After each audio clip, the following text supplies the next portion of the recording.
नमस्कार, स्वागत छ यहाँलाई नेप्से ट्रेडरमा। आज बजार घटेको छ 10.10 अङ्कले, जुन चाहिँ 0.54% ले हुन आउँछ। आजको दिनमा हेर्छौँ भने कारोबारको कुन हिसाबले भयो भन्दाखेरि लगातार दिनभरि चाहिँ आज घटि नै राख्यो, एकचोटि पनि बढ्ने जस्तो सङ्केत चाहिँ गरेको थिएन।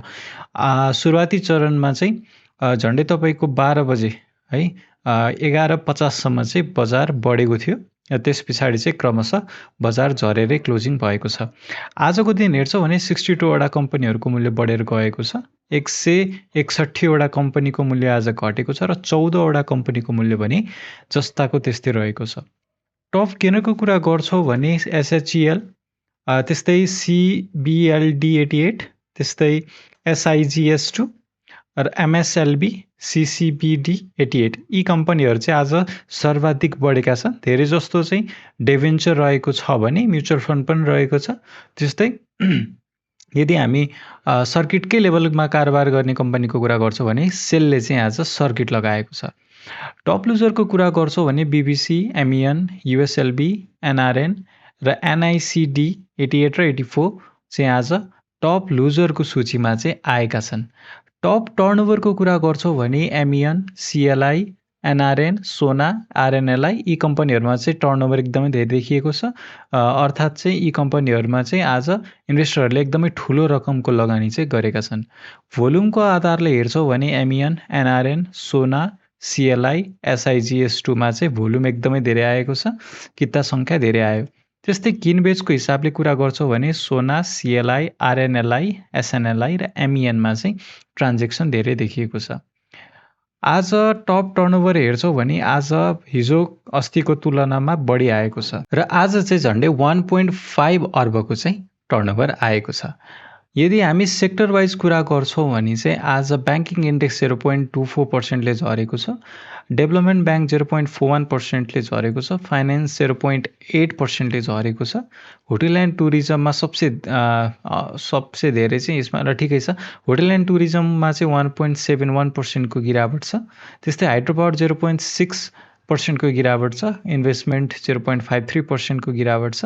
लाइफ इन्सुरेन्स चाहिँ आज अलिकति पोजिटिभ देखिएको छ, हिजो पनि पोजिटिभ थियो, आज चाहिँ 0.16%ले चाहिँ बढेको छ। त्यस्तै म्यानुफ्याक्चरिङ एन्ड प्रोसेसिङको कुरा गर्छौँ भने 2.57%ले झरेको छ, जुन चाहिँ आज सबसे धेरै घट्नेमा चाहिँ पर्छ। त्यसपछिको अर्को ठुलो भनेको होटल एन्ड टुरिज्म। त्यस्तै माइक्रो फाइनेन्सको कुरा गर्छौँ भने 0.91%ले घटेको छ, म्युचुअल फन्ड 0.15%ले घटेको छ, नन लाइफ इन्सुरेन्स 0.42%ले घटेको छ, अदर इन्डेक्स 0.5%ले घटेको छ, ट्रेडिङ इन्डेक्स भने 1.11%ले चाहिँ घटेको छ। सबसे धेरै घट्नेमा चाहिँ तपाईँको म्यानुफ्याक्चरिङ एन्ड प्रोसेसिङ, त्यसपछि होटल एन्ड टुरिज्म र त्यसपछि भनेको ट्रेडिङ इन्डेक्स चाहिँ घटेको छ। अब हामी यो भयो आजको टेक्निकल डाटा है, यो चाहिँ टेक्निकल भन्दा पनि फन्डामेन्टल आज बजारमा के कस्तो भयो यो चाहिँ ट्रुथ डाटा भयो।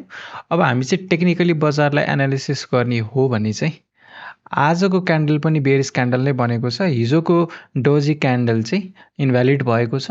युजुअली चाहिँ हाम्रो बटमतिर हुने डोजी क्यान्डलले चाहिँ रिभर्सलको सङ्केत गर्छ भने आज चाहिँ यो टाइपको बनेन, आज चाहिँ यसलाई सिधै यसलाई इन्भ्यालिड गरेको छ, किनभने यो बडी यसको निकै तल गएको छ। हुन चाहिँ सुरुवाती चरण अलिकति बढेको पनि थियो, त्यो चाहिँ झुक्काएर यो चाहिँ सेल गर्ने अपर्च्युनिटीको रूपमा लिए लगानीकर्ताहरूले, र सेलरहरू चाहिँ आज हाबी भएका छन् है। त्यस हिसाबले हेर्छौँ भने अबको अन्तिम सपोर्ट भनेको चाहिँ त्यही हाम्रो 1816 तिर देखिन्छ है त।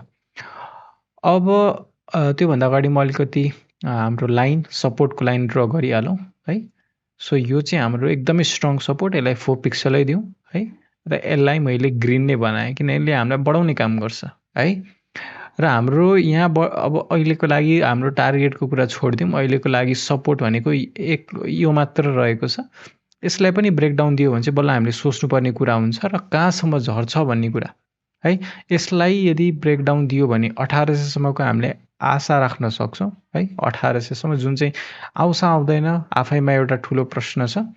आयो भने राम्रो, यहाँ किन्न पाउनु भनेको योभन्दा त अभियसली सस्तो हो है। हुन त हामीले एकदमै सस्तोमा अझै पनि पाइरहेका छौँ है। जब बुल रन भइरहेको थियो त्यति बेला त हामीलाई किन्न डरै थिएन है, किनभने त्यति बेला बढ्ने सेन्टिमेन्ट थियो। हामीलाई त्यति बेला डरभन्दा पनि लोभ धेरै हुन्थ्यो भने अहिले चाहिँ हामी डराएका छौँ, जबकि मूल्य एकदमै सस्तो भइसक्यो। अब झरे पनि झर्ने ठाउँ नै छैन, त्यति बेला चाहिँ हामी डराएर हुँदैन है। र अब इन्डिकेटर यदि लगाएर हेर्छौँ भने चाहिँ है, इन्डिकेटर यदि लगाएर हेर्छौँ, पहिलो नम्बरमा मैले एमएसिडी लगाउन चाहेँ।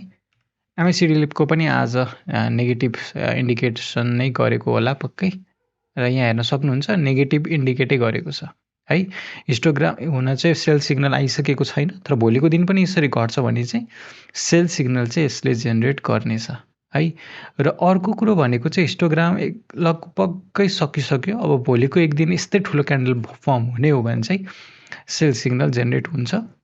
तर कुरा के हो भन्दाखेरि अलमोस्ट सपोर्टको नजिक छ है। अब यहाँनिर फर्म भएको सेल सिग्नल भ्यालिड हुने कि नहुने त टेक्निकली हामी यदि प्रश्न गर्छौँ भने सेल गर भनेर भनेको छ इन्डिकेटरले, र हामी जस्ता कतिजना लगानीकर्ताहरूले सेल पनि गर्छौँ होला। सायद यो पालिको बुल रनमा ठुलो इन्भेस्टरहरूले यही मौका रोजिरहेका छन् होला है, जस्तो मलाई लाग्छ। जस्तै अलमोस्ट बटममा छ, सबैलाई बढ्छ भनेर पनि थाहा छ, र कहीँ डर पनि छ, र इन्डिकेटरले पनि सेल सिग्नल नै जेनेरेट, सबै इन्डिकेटरहरूले नेगेटिभै सेन्टिमेन्ट। जस्तै आरएसआईकै इक्जाम्पल लिउँ, आरएसआई पनि 40भन्दा तल जान्छ यदि त्यस्तो हुने हो भने है। एमएसिडीले सेल सिग्नल दिएपछि जस्तै आजै हेर्न सक्नुहुन्छ 40भन्दा तल त आजै गइसक्यो। त्यस पछाडि फेरि एउटा सेल सिग्नल एमएसिडीले जेनेरेट गर्ने हो भने आरएसआई झन्डै तपाईँको 30-35तिर आउन खोज्छ होइन। त्यसपछि त अझ 20सम्मै जाने हो होइन। यो तल जानु भनेको के हो भन्दाखेरि झऱ्यो भने ठुल्ठुलो अङ्कले झर्छ, र उत्तिकै चान्सेस चाहिँ फेरि रिभर्स हुने पनि हुन्छ। आरएसआईको अर्थ चाहिँ यो हो है, रिलेटिभ स्ट्रेन्थ भनेको चाहिँ त्यो।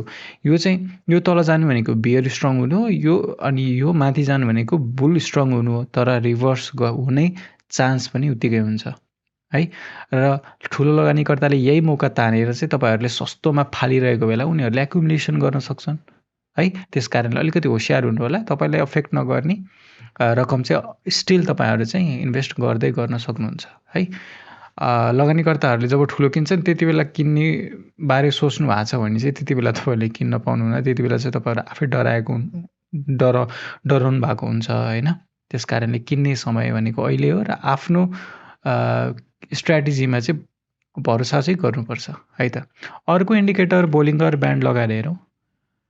बोलिङ्गर ब्यान्ड लगाएर हेर्छौँ भने चाहिँ यो अनुसार पनि है, अब चाहिँ बजारको अर्को सपोर्ट भनेको 1818तिर बोलिङ्गर ब्यान्ड अनुसार पनि देखिएको छ भनेपछि बजार ढुक्कै यो सपोर्टको लेभलसम्म आउने भइ नै हाल्यो भने चाहिँ अब तपाईँहरू कुर्दै गर्दा हुन्छ। यो 1800को नजिक आयो भने तपाईँहरूले एकुमुलेसन गर्दै गर्नु होला। त्यसपछि बजार भोलि ढिलो चाँडो हो बढिहाल्छ है त।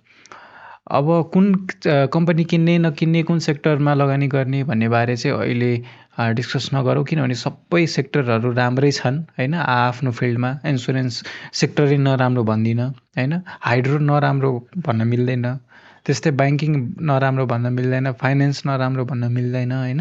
तपाईँलाई जुनमा सुहाउँछ, जुनमा अब जस्तै हाई प्रफिट भन्ने हेर्नुहुन्छ भने हाई रिस्क छ, जस्तो लो क्यापिटल सेक्टरहरूमा जस्तो फाइनेन्स, हाइड्रोमा होइन। तपाईँ अलिकति लेस रिस्क हेर्नु चाहनुहुन्छ भने तपाईँको प्रफिट पनि थोरै हुन जान्छ। त्यस्तो केसमा चाहिँ तपाईँले ब्याङ्किङ इन्डेक्स, लाइफ इन्सुरेन्सहरू हेर्न सक्नुहुन्छ होइन। सो यस हिसाबले आफ्नो रिस्क र आफ्नो प्रफिट कतिसम्म तपाईँलाई चाहिएको छ त्यो हिसाबले सेक्टर चुज गर्नु होला। हस् त, आजलाई यति नै। भिडियो कस्तो लाग्यो? राम्रो लागेमा लाइक गरिदिनु होला, केही सरसुझाव छ भने कमेन्टमा बताइदिनु होला, र च्यानलमा नयाँ हुनुहुन्छ भने सब्सक्राइब गरिदिनु होला। हस्, आजलाई यति नै। धन्यवाद।